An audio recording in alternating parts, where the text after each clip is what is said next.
सुरू झालेले आहेत। आपण थेट अमेरिकेत जातोय। अमेरिकेत सुद्धा इस्रोचं चांद्रयान-3 भारताचं चांद्रयान-3 यशस्वी होण्यासाठी पूजा होते, पाहूयात।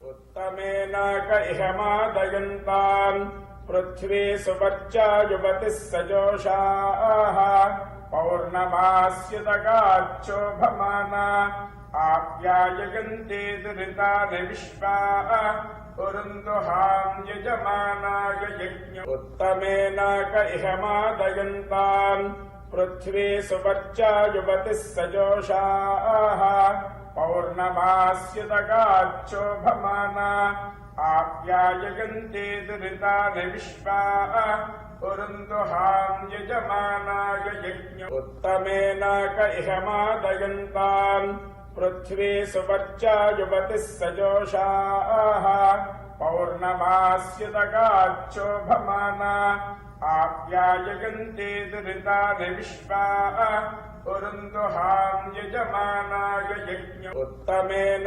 कइहमादयन्तान् पृथ्वी सुवर्चा युवतिः सजोषाः पौर्णमास्युतगाच्छोभमाना आप्याययन्ते दुरितानि विश्वाः पुरुन्दुहां यजमानाय यज्ञ उत्तमेन कइहमादयन्तान् पृथ्वी सुवर्चा युवतिः सजोषाः पौर्णमास्युतगाच्छोभमाना आप्याययन्ते दुरितानि विश्वाः पुरुन्दुहां यजमानाय।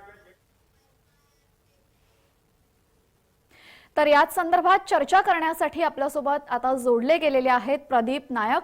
प्रदीपजी, आपलं जय महाराष्ट्र मध्ये स्वागत।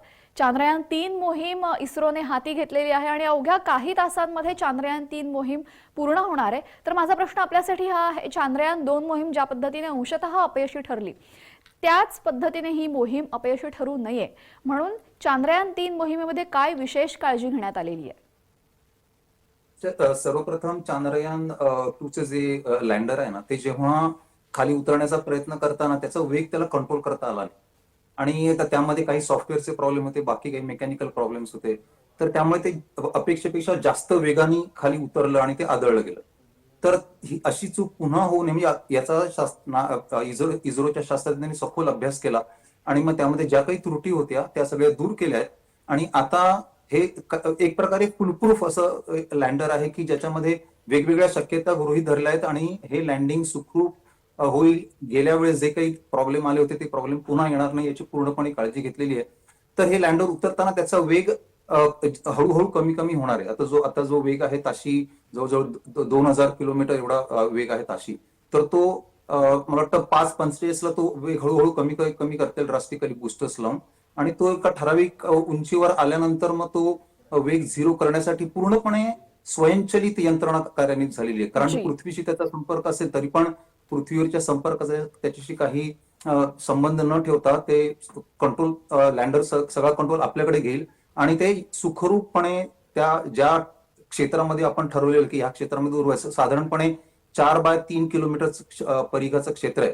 तर त्या क्षेत्रामध्ये तुलनेने सपाट असलेली जागा आहे, तर तिकडे यान स्वतः डिसिजन घेणार आहे की कुठे उतरवायचंय। जर आयत्या वेळेस कुठे एखादा दगड आला तर ते यान थोडंसं बाजूला सरकवलं जाईल। अशा प्रकारे अत्यंत सुखरूपपणे आणि यशस्वीरित्या हे लँडर पूर्ण होईल याची इस्रोच्या शास्त्रज्ञांना जवळ 100% खात्री आहे आणि आपल्याला सगळ्यांना अशीच इच्छा आहे की हे सुखरूप उतरावं आणि नक्कीच उतरेल, कारण त्याची पुरेपूर काटेकोर काळजी शास्त्रज्ञांनी घेतलेली आहे।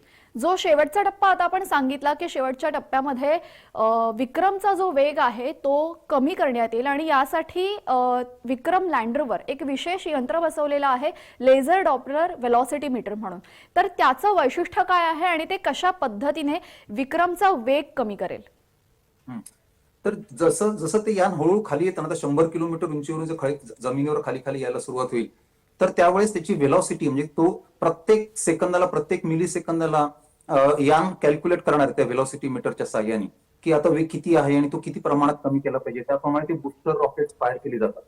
तर बुस्टर रॉकेट 4 बुस्टर रॉकेटची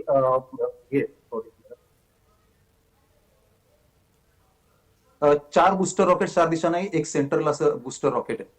तर ह्या बुस्टर रॉकेटचा पूर्णपणे कंट्रोल हा यान करेल आणि तो त्या व्हेलॉसिटीवर अवलंबून म्हणजे वेग तो यान जेव्हा अतिशय वेगाने खाली यायला सुरुवात होईल तर त्यावेळेस त्याचा वेग कमी करून ते सॉफ्टपणे अलगदपणे ह्याच्यात जराशी जरी चूक झाली तर पुन्हा ते जास्त वेगाने आदळेल आणि ते सुखरूपपणे उतरणार नाही. आणि असं होऊ नये म्हणून काळजी घेतलेली आहे. म्हणून एक विशेष यंत्र आपण त्या ठिकाणी लावलेलं आहे, व्हेलॉसिटी मीटर, जे बेसिकली व्हेलॉसिटी म्हणजे यानाचा वेग मोजत राहील आणि तो सातत्याने लेझरच्या साहाय्याने, कारण तिकडे बाकी कुठलं नाही. कारण आपण जेव्हा इकडे रस्त्यावर गाडी चालवतो तर त्या गाडीच्या इंजिनमध्ये यंत्र लावलेलं असतं, ती गाडीची चाकं किती वेगाने फिरतात त्याच्यावरून.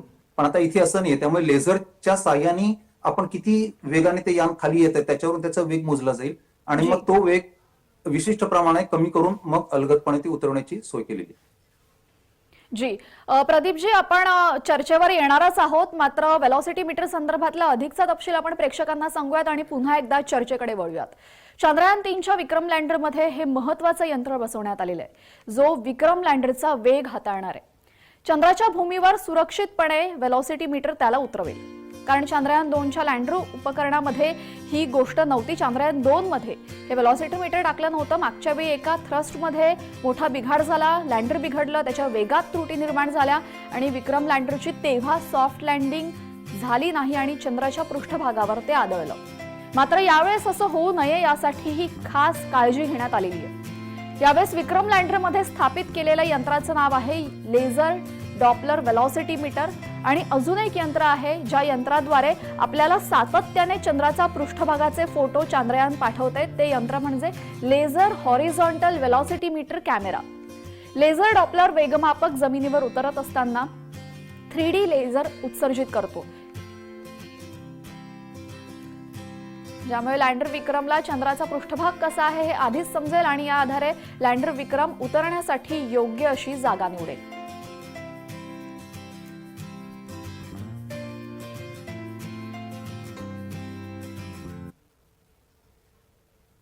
मागच्या वेळेस जेव्हा चांद्रयान 2 हे चंद्रावर उतरत होतं त्यावेळेसची शेवटची 10-15 मिनिटं प्रत्येक भारतीयाच्या मनात कोरली गेलेले. जसं जसं तो ग्राफ पुढे जात होता तसतसं भारतीयांच्या मनामध्ये एक उमेद जागी होत होती. मात्र अगदी शेवटच्या क्षणाला ते क्रॅश झालं. त्यामुळे आता सुद्धा चांद्रयान 3 ची उतरण्यापूर्वीची 15 मिनिटं ही अत्यंत जोखमीची असतील आणि त्या 15 मिनिटांमध्ये सर्व कार्यप्रणाली कशा पद्धतीने काम करणार आहे थोडक्यात समजावा प्रेक्षकांना. हो, तर आता ते एक तर ती 4 किलोमीटर बाय 2.5 किलोमीटरचं जे परिघ क्षेत्र आहे, तर त्या क्षेत्रामध्ये चांद्रयान 2च्या ज्या ऑर्बिटरनी फोटो पाठवलेत ना, अतिशय उत्कृष्ट क्वालिटीचे फोटो, त्याच्यावरून ही जागा निश्चित करण्यात आली. आणि मग तरी सुद्धा ही जागा आयत्या अगदी जेव्हा ते लँडर जवळ येईल त्यावेळेस काही लहान मोठे खाचखळगे असतील, मोठे खडक असतील, तर त्यांना टाळता आलं पाहिजे. कारण ते लँडर 4 पायांवर बरोबर उतरलं पाहिजे. मध्ये एखादा खडक त्या लँडरचा एक पाय जर एका खडकावर आला तर यान कलंडण्याची शक्यता आहे. त्यामुळे त्याचा सातत्याने त्याचे फोटो घेतले जातील आणि ते फोटो घेऊन आयत्या वेळेस यानामधलं जे सॉफ्टवेअर आहे, AI आहे, तर तो स्वतः ठरवेल की या ठिकाणी उतरायचं की नाही. त्याप्रमाणे ती जी गती आहे, वेलॉसिटी आहे, ती कमी जास्त करून ते योग्य ठिकाणी उतरवण्याची पूर्णपणे जबाबदारी यान स्वतःच घेणार आहे. इकडनं आपण काही कंट्रोल करू शकणार नाही, कारण इकडनं आपल्याला ते फोटो येणार आणि मग त्याचं आपण विश्लेषण करून त्यांना संदेश पाठवणार एवढा वेळ आपल्याकडे नाहीये. आणि यानामध्ये कोणी बसलेलं नाही, यान हे स्वयंचलित आहे. त्यामुळे त्या यानालाच हे निर्णय घेतले पाहिजे की आपण कुठे उतरायचं आहे. तर त्याप्रमाणे ती जागा बघून त्यातल्या त्यात सपाट अशी जागा की जिकडे यान सुखरूपपणे अलगदपणे उतरू शकेल. शिवाय यानामधून जेव्हा तो रोव्हर बाहेर पडेल त्याला सुद्धा तो मार्ग सापडला पाहिजे बाहेर येण्याचा. अशा प्रकारे ती जागा शोधली जाईल आणि ही जागा शोधणे अत्यंत महत्वाचं, हे क्रिटिकल आहे. आणि हे आयत्या वेळेस आपल्याला निर्णय घेता येणार नाही. त्यामुळे यान कशा प्रकारे ती काळजी घेईल याच्या बऱ्याच चाचण्या पृथ्वीवर सुद्धा आपण आधीच घेतलेल्या आहेत आणि त्या चाचणीनुसार हे सर्व सॉफ्टवेअर आहे किंवा ते यानाचे फोटो यंत्र सगळी ही कामं करतील अशी आपल्याला 100% खात्री आहे. आणि त्याप्रमाणे अगदी शेवटची जी क्रिटिकल 4-5 मिनिटं असतात, म्हणजे यान आता अगदी जवळ पोहोचलेलं आहे आणि त्या लँडिंगचे काही क्षण आधी हा निर्णय घेतला जाईल आणि हा निर्णय घेऊन मग ती उतरेल. मुळात ना त्या ज्या ठिकाणी उतरणार त्या ठिकाणी खूप मोठे पर्वत किंवा दरी वगैरे असं नाही, तशा प्रकारेच आपण ती जागा निवडलेली आहे. तरी सुद्धा लहान मोठे खडक असू शकतात, ते मात्र आपल्याला टाळायचे आहेत आणि ते टाळून ते यान कसं सुखरूपपणे उतरेल याची आपण काळजी घेण्याचा प्रयत्न केलेला आहे. मग ते फोटो आहे, शिवाय ते 3D लेझर इंटरफेरोमेट्री म्हणतात त्याला, ती आहे आणि त्याच्यानुसार त्याचा वेग कंट्रोल करून योग्य ती जागा शोधून मग ते 4 किलोमीटरच्या परिघाच्या क्षेत्रामध्ये कुठेही ते सुखरूपपणे उतरू शकतं. चंद्रयान 2चा जो परिघ होता ना, हा खूपच लहान होता. 20 मीटर बाय 20 मीटर, त्या तुलनेने आपण यावेळेचा परी खूप मोठा ठेवलेला आहे. त्या क्षेत्रामध्ये ते लँड जी रोवर आहे तो हॉवर करू शकून बरोबर योग्य ठिकाणी उतरू शकतो. त्याला पण आता जास्त स्पेस दिलेली उतरण्यासाठी. जी चांद्रयान 3 मोहिमेमुळे आपण बघतोय की संपूर्ण राज्यभरात कशा पद्धतीने उत्साह निर्माण झालेला आहे आणि अगदी लहान मुलांमध्ये सुद्धा हा उत्साह बघायला मिळतोय. मुंबईमध्ये शिक्षक आणि विद्यार्थ्यांसोबत बातचीत केलेली आहे आमच्या प्रतिनिधींनी, आपण पाहूयात. चंद्रयान 3चं लॉन्च हे आपल्यासाठी खूप गर्व करण्यासारखी गोष्ट आहे, कारण it is related to each and every Indian. आपल्याला असं वाटतंय की आपण स्वतः प्रत्येक मुलाला, प्रत्येक भारतीयाला असं वाटतंय की it is happening with us. So it is actually a very very proud moment for each and every Indian. Thank you. Madam, काय बोलाल की ही मोहीम पुढच्या पिढीसाठी किती महत्वाची ठरणार? आत्ताची ही जी पिढी आहे ही आपली भावी अंतराळवीर आहे. ते एक दिवस त्यांचंही स्वप्न साकार होणार आहे, अंतराळात जाण्याचं, चंद्रावर उतरण्याचं. मे बी काही वर्षाने चंद्रावर ते आपली वस्ती उभारतील आणि तिथेही जातील, आपल्या फ्रेंड्स बरोबर टुरिझम पण करतील आणि त्याच्यामुळे ही मोहीम खूप महत्वाची आहे. जी अंतराळाची आवड आहे ती तुम्ही विद्यार्थ्यांमध्ये कशी होती? आजकालची जी पिढी आहे ती खूप उत्साही पिढी आहे. त्यांना प्रत्येक गोष्टीचा त्यांना खूप उत्साह असतो. नॉलेज, त्यांना ते कसं नॉलेज मिळेल त्याच्याबद्दल त्यांची खूप उत्साही पिढी आहे. आता जे चंद्रयान आपलं जाणार आहे त्यांच्याबद्दल सगळ्या मुलांना खूप माहिती आहे तशी, आणि त्यांना खूप आवड पण आहे. तर त्यांच्यामध्ये ही आवड निर्माण करण्यासाठी आम्ही मुलांना जे पण काही प्लॅनेट्स बद्दल आहे किंवा त्याच्याबद्दल आम्ही खूप नॉलेज त्यांना देतो, आणि जे पण काही पेपरमध्ये येतं किंवा कटआउट्स वगैरे असं आम्ही त्यांना वाचून दाखवतो त्यांना. त्याच्यामुळे त्यांना प्रोत्साहन मिळतो आणि त्यांची ही जी स्वप्न आहे ती स्वप्न पूर्ण साकार होणार आहे. की जे चंद्रावर जाणार आपलं चंद्रयान, ते नक्की त्यांचं स्वप्न साकार करेल. मॅडम, तुम्ही काय कशी आवड निर्माण? रोज पहिला आमच्या शाळेमध्ये आम्ही दिवसाची सुरुवात ही परिपाठाने करतो. तर आम्ही रोज त्यांना चंद्रयान बद्दल नेहमी त्यांना अपडेट्स देतच राहतो.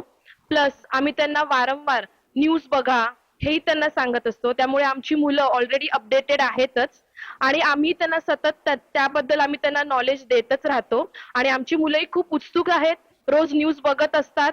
आणि दुसरी गोष्ट म्हणजे त्यांना आम्ही एवढी इन्फॉर्मेशन देतो त्यामुळे ते सुद्धा अपडेटेड आहेत. आपण बघितलं हे होते शिक्षक, आपल्याबरोबर विद्यार्थी देखील आहेत. आपण पूर्ण क्लासमध्ये चालू आहेत, आपल्याबरोबर विद्यार्थी आहेत. आपण त्यांच्याशी विचारूया काय वाटेल चंद्र? मला चंद्रयानवर, मला एक चंद्रयानी राहून चंद्रावर जायला खूप आवडेल आणि मला अंतरिक्षही पाहायचे खूप स्वप्न आहे. काय वाटतंय उद्या आपलं चंद्रयान हे चंद्रावरती जात आहे, त्याच्याबद्दल काय वाटतं?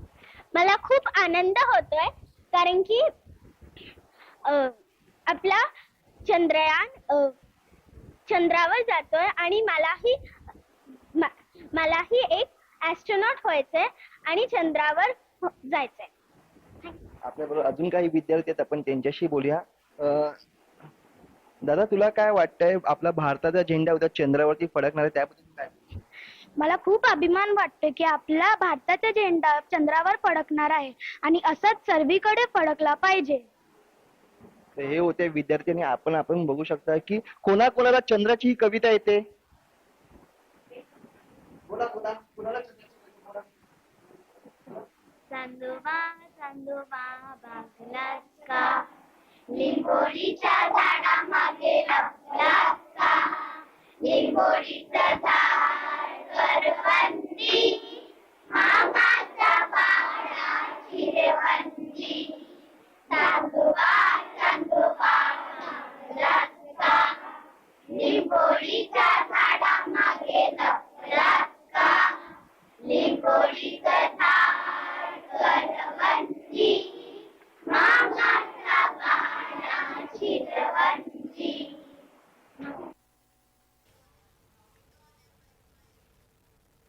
आपण बघितलं प्रदीप सर कशा पद्धतीने अगदी लहानग्यांमध्ये सुद्धा त्यांच्या चांदोमामाला भेटण्याची किती तीव्र इच्छा आहे. याच निमित्ताने माझा तुमच्यासाठी प्रश्न आहे की या लहानग्यांमध्ये आत्तापासूनच इस्रो म्हणा किंवा अंतराळ म्हणा या संदर्भात कशा पद्धतीने जागरूकता अधिक बळकट करू शकतो आपण? एकतर ना ह्या असे प्रकारचे जे वैज्ञानिक कार्यक्रम आहेत, वैज्ञानिक उपक्रम आहेत, त्याला जास्तीत जास्त प्रसिद्धी मिळाली पाहिजे. चंद्रयान मोहिमेला खूपच प्रसिद्धी मिळालेली आहे. पण इस्रोच्या इतर अनेक मोहिमा असतात आणि भावी मोहिमा पण आपण खूप आखलेल्या आहेत. उदाहरणार्थ गगनयान नावाची अतिशय महत्वाकांक्षी योजना आपली आता सुरू आहे, किंवा आदित्य नावाचा जो उपग्रह तो आपण सूर्याचा अभ्यास करण्यासाठी पाठवणार आहोत. तर अशा उपक्रमांना माध्यमातून जास्तीत जास्त प्रसिद्धी दिली पाहिजे, त्याच्यावर चर्चासत्र झाली पाहिजे. आणि शाळांमधून अशा प्रकारचे, जसं आता हे लाईव्ह प्रक्षेपण आहे चांद्रयान मोहिमेचं, असं लाईव्ह प्रक्षेपण इस्रो प्रत्येक उपक्रमाचं करत असतं. तर ते शाळांमधून कॉलेजेसमधून असं लाईव्ह प्रक्षेपण दाखवलं पाहिजे. तर त्या निदान त्या निमित्ताने मुलांना काही प्रश्न निर्माण होतील, काही उत्सुकता निर्माण होईल. शिवाय अंतरिक्ष मुळात ना सर्वसामान्य मुलांमध्ये एक उपजतच कुतूहल असतं अवकाशाविषयी. तर त्या कुतूहलाला जास्त प्रोत्साहन देण्याची गरज आहे आणि त्या निमित्ताने आपण वेगवेगळे जे खगोलशास्त्रीय कार्यक्रम आहेत तर ते केले पाहिजे. आता मी ज्या संस्थेमधून आहे, खगोल मंडळ, त्या खगोल मंडळ संस्थेतर्फे आम्ही रात्रभराचे आकाश दर्शनाचे कार्यक्रम करतो. आणि मग ह्या अवकाशाविषयी, चंद्राविषयी किंवा इतर ग्रहांविषयी आम्ही सातत्याने वेगवेगळ्या प्रकारची माहिती देत असतो, दुर्बिणीमधून असे दाखवत असतो. तर जागोजागी अशा दुर्बिणीमधून चंद्र दाखवायला पाहिजे, सूर्याचं दर्शन केलं पाहिजे, ग्रहांचं दर्शन दाखवलं पाहिजे. तर मग लोकांमध्ये आणि मुलांमध्ये जास्त कुतूहल निर्माण होऊ शकतं आणि वैज्ञानिक दृष्टिकोन निर्माण होण्यामध्ये जास्त मदत होऊ शकेल. कारण वैज्ञानिक दृष्टिकोन जास्त महत्वाचा आहे. तर जर मुलांमध्ये वैज्ञानिक दृष्टिकोन निर्माण झाला तर आपल्याकडे भावी शास्त्रज्ञ आणि संशोधन चांगल्या प्रकारे होऊ शकतं असं मला वाटतं. जी नक्कीच. माझा आता एक प्रश्न आहे चंद्राविषयी. या चांद्रयान मोहीम सुरू झाल्यानंतर सगळ्यात जास्त बोललं जात आहे ते म्हणजे चंद्राच्या दक्षिण ध्रुवासंदर्भात. चंद्राच्या त्या दक्षिण ध्रुवावर दडलंय तरी काय, म्हणजे कोणत्याच देशाला अजूनपर्यंत, म्हणजे या आधीचे 3 देश चंद्रावर गेलेले आहेत मात्र ते दक्षिण ध्रुवा नजीक गेलेले नाहीत. आणि भारत चंद्रावर लँड झाल्यानंतर भारत हा एकमेव असा देश ठरणार आहे जो चंद्राच्या दक्षिण ध्रुवाच्या जवळ असणार आहे. तर त्या दक्षिण ध्रुवाचं वैशिष्ट्य काय आणि महत्व काय? अच्छा, झालं असं की ना, ज्या सगळ्या मोहिमा अजूनपर्यंत झाल्यात, म्हणजे प्रत्यक्ष माणूस उतरला आणि त्याच्या आधी काही यानं गेली, रोवर्स गेले, तर हे सगळे साधारणपणे त्या म्हणजे ध्रुव प्रदेश सोडून विषुववृत्तीय प्रदेशाच्या आजूबाजूच्या प्रदेशामध्ये ते उतरले होते. आणि त्यावेळेस आपण कल्पना पण केली नव्हती की दक्षिण ध्रुवावर काही असू शकेल वेगळं. आणि नंतर जेव्हा संशोधन जास्त होऊ लागली, तर उदाहरणार्थ आपलं चांद्रयान 1 या यानाने जेव्हा ध्रुवाभोवती प्रदक्षिणा घातल्या, त्यावेळेस त्यांना असा पुरावा सापडला की चंद्राच्या पृष्ठभागावर पाणी म्हणजे बर्फाच्या स्वरूपात असण्याची शक्यता आहे.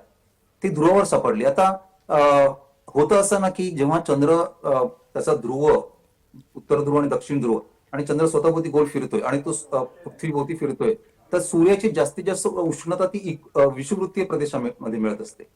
आणि सूर्याचा अत्यंत कमी प्रकाश हा ध्रुवांवर पोहोचत असतो, उत्तर ध्रुव किंवा दक्षिण ध्रुवांवर. सेम पृथ्वीवर पण तशाच प्रकारे होतं. त्यामुळे पृथ्वीवर सुद्धा उत्तर आणि दक्षिण ध्रुवावर पाणी हे गोठलेल्या स्वरूपात.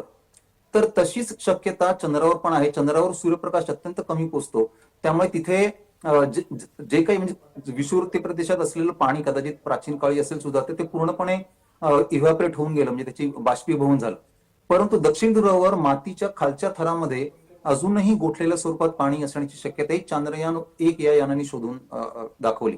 आणि ते नासाने पण मान्य केलं. नासाचे सुद्धा आधी काही संशोधन झालं होतं, त्याला ठोस पुरावा चांद्रयान 1 यानाने दिला. तर मग तिथे जर बर्फ असेल मातीच्या खालच्या थरामध्ये, तर त्याचे आणखीन ठोस पुरावे, कारण हा अप्रत्यक्ष पुरावा, चांद्रयान 1 या यानाने अप्रत्यक्ष पुरावा दाखवला. कारण तिकडे आपलं यान काही लँडर उतरलं नव्हतं आणि तिकडे आपण खोदून की आपल्याला पाणी आहे असं काही दिसलं नाही. परंतु पाणी असण्याचा एक अप्रत्यक्ष पुरावा, काही तिकडनं रेडिएशन बाहेर येतात त्याच्यावरून काढलं होतं. तर मग आता प्रत्यक्ष पुरावा हे लँडर शोधून काढू शकेल, त्याच्यासाठी दक्षिण ध्रुवावर उतरण्याची शक्यता आहे. कारण जो पुरावा मिळाला तो दक्षिण ध्रुवावरचा मिळाला. उत्तर ध्रुवावर पण बर्फ कदाचित असू शकेल, पण दक्षिण ध्रुवावर त्याचा जास्त साठा असण्याची शक्यता आहे बर्फाचा, कारण तिकडे मुळात सूर्याची उष्णता खूप कमी प्रमाणात पोहोचते आणि मातीच्या खालच्या थरामध्ये हे गोठलेल्या स्वरूपाचं पाणी असेल. आता पाणी का पाहिजे आपल्याला? कारण याच्या आधी सुद्धा आपल्या चॅनलवर सुद्धा चर्चा झाली असेल की पृथ्वीवर काय पाणी कमी नाही, पृथ्वीवर पाण्याचा प्रचंड साठा, एवढा मोठा महासागर आहे. मग चंद्रावरच्या पाण्याची आवश्यकता आहे का? चंद्रावरचं पाणी थोडंच आपण पृथ्वीवर आणणार आहोत. तर चंद्रावरची पाण्याची आपल्याला गरज केव्हा भासेल? जर आपण चंद्रावर जाऊन वस्ती करायला लागलो. आणि अशा म्हणजे कल्पना आहेत आधीपासून की आपण चंद्रावर वस्ती करू किंवा तिकडे कदाचित कायमस्वरूपी मानवी वसाहत असेल, किंवा तो आपल्याला एक टप्पा असेल. आपल्याला समजा मंगळावर जायचं असेल तर चंद्रावर आपण आधी जाऊ आणि मग तिकडनं कमी इंधनामध्ये आपण मंगळावर जाऊ. अशा सगळ्या योजना आखलेल्या आहेत. तर तिकडे चंद्रावर समजा आपल्याला अगदी 1 महिनाभर जरी राहायचं असेल तर पाणी ही अत्यंत महत्वाची वस्तू आहे. पृथ्वीवरून पाणी घेऊन जायचं म्हटलं तर त्या जे आपण स्पेसशिप पाठवू त्याच्यामध्ये प्रचंड वजन जागा ही पाण्याने व्यापली जाईल. तर त्याऐवजी जर चंद्रावरच जर पाणी असेल तर पाणी न्यायचा आपला खर्च पण वाचेल ना. म्हणून मग चंद्रावर पाणी असण्याची शक्यता ही सगळ्या शास्त्रज्ञांना सगळ्या जगामध्ये एवढं प्रचंड त्याच्यामध्ये कुतूहल निर्माण झालं. आणि जर खरोखर असं सापडलं तर आपल्याला चंद्रावर वसाहत करणं हे तुलनेने सोपं जाईल. शिवाय जर प्रचंड प्रमाणात जर पाण्याचा साठा असेल तर त्या पाण्याचं विलगीकरण करून आपल्याला ऑक्सिजन सुद्धा मिळवता येऊ शकेल. नक्कीच. तिकडे जर आपण वसाहत केली प्रदीपजी, तर आपण खूप छान पद्धतीने सांगितलं की चंद्रावरचं पाणी आपल्यासाठी का उपयोगी आहे आणि चंद्रावरच्या पाण्याचा आपल्याला भविष्यात कसा उपयोग होईल. याच चंद्रावरच्या पाण्यासंदर्भात आपण आणखी तपशील पाहूयात आणि चर्चेकडे वळूयात. चंद्रयान-3 दक्षिण ध्रुवाजवळील मातीचा अभ्यास करणार आहे. या गोठलेल्या ध्रुवीय प्रदेशात सूर्यमाला, पृथ्वी आणि चंद्राच्या निर्मितीची रहस्य दडलेली असू शकतात.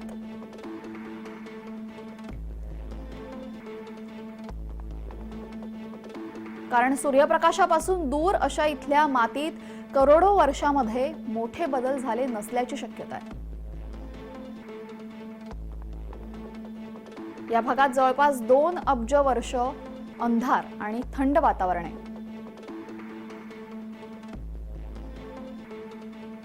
या मातीमध्ये बर्फाचे रेणू सापडतात का याचा अभ्यास चांद्रयान-3 करेल. चांद्रयान-1 मोहिमेमध्येच चंद्राच्या ध्रुवीय प्रदेशात पाण्याचं अस्तित्व आहे हे भारताने सिद्ध केलं होतं.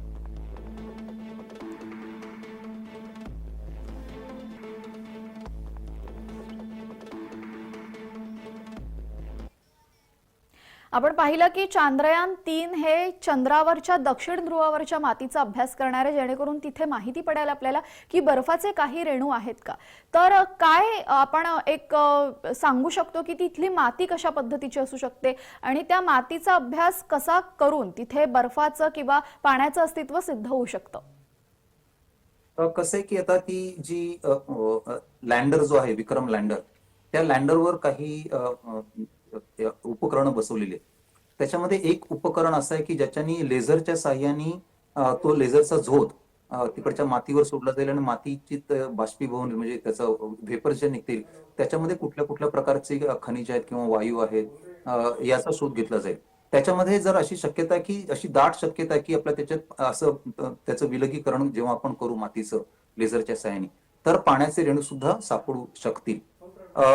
शिवाय काही म्हणजे आता भावी आपण आपले काही प्रकल्प आहेत, अमेरिकेचे आहेत, चीनचे आहेत किंवा भारताचे आहेत की ज्याच्यामध्ये प्रत्यक्ष खोलवर खणून तिकडे तिकडे पाण्याचा साठा आहे की नाही याचा प्रत्यक्ष पुरावा देखील आपल्याला मिळू शकतो.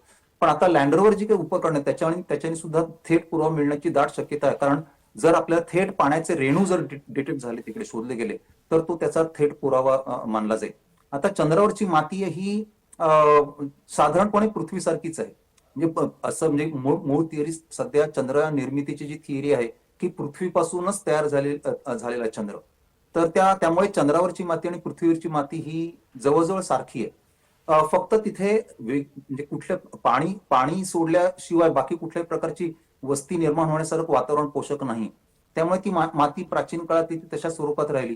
पण मातीच्या वर सतत उल्कांचा वर्षाव होऊन जे काही मोठमोठी विवर तयार झालेली आहेत तर त्याच्यामुळे तिकडे सगळं असं एक धुळीचं वातावरण पसरलेलं, म्हणजे असं धुळीचं थर बसलेलं आहे. त्या धुळीच्या थराच्या खाली पाणी असेल याची दाट शक्यता आहे. मग त्याचा पण शोध घेतला जाईल.